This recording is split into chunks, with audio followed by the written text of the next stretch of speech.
The following video contains scenes of a murder that some viewers may find disturbing or upsetting. Viewer discretion is advised. Stringbean!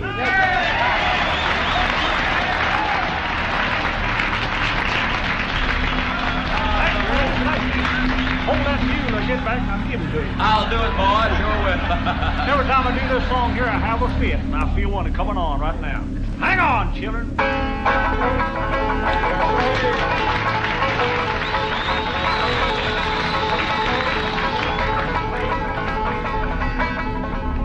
Stringbean, a beloved banjo player and comedian who was brutally slain in his own home by two young robbers. This is a story of greed, betrayal, and tragedy that rocked the country music world and left a lasting impact on Nashville. Hello and welcome to Crime Films, the channel where we explore the most shocking and mysterious cases in history. I'm your host, and today we're going to talk about the murder of Stringbean.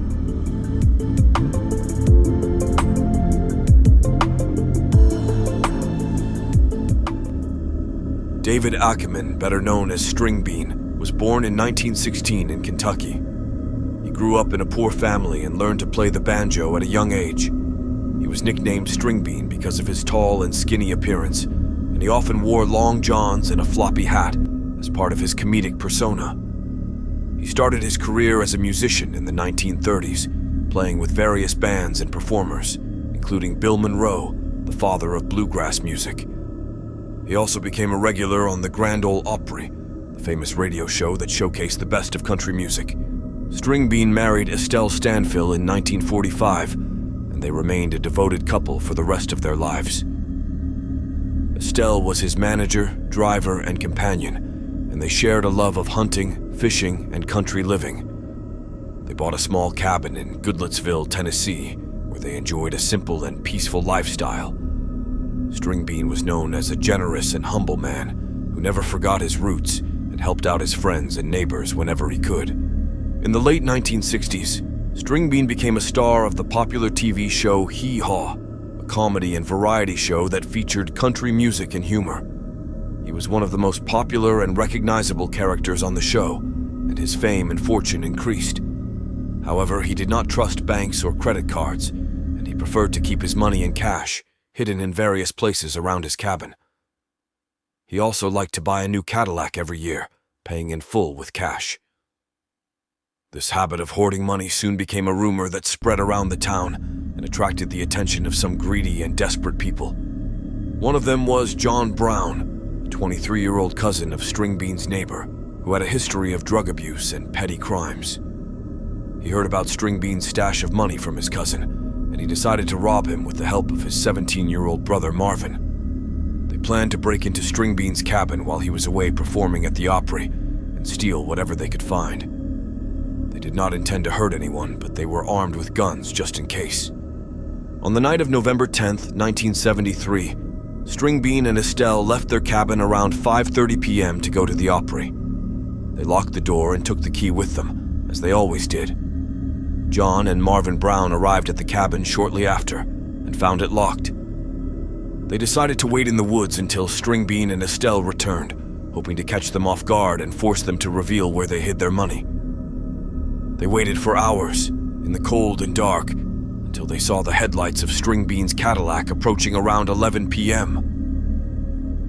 Stringbean and Estelle had just finished a successful show at the Opry, where they received a warm applause from the audience. They were in a good mood and looking forward to getting home and resting. They parked their car in front of their cabin, and Stringbean got out to unlock the door. He did not notice the two figures lurking in the shadows until it was too late. John Brown jumped out of the woods and shot Stringbean in the chest, killing him instantly. Estelle, who was still in the car, heard the gunshot and screamed. She tried to escape, but Marvin Brown chased her and shot her in the back as she ran towards a neighbor's house. She fell to the ground, mortally wounded, and died a few minutes later. John and Marvin Brown then entered the cabin and searched for the money. They found a small amount of cash in Stringbean's overalls and some more in a cookie jar. They also took some jewelry and a chainsaw. They did not find the large sum of money they expected.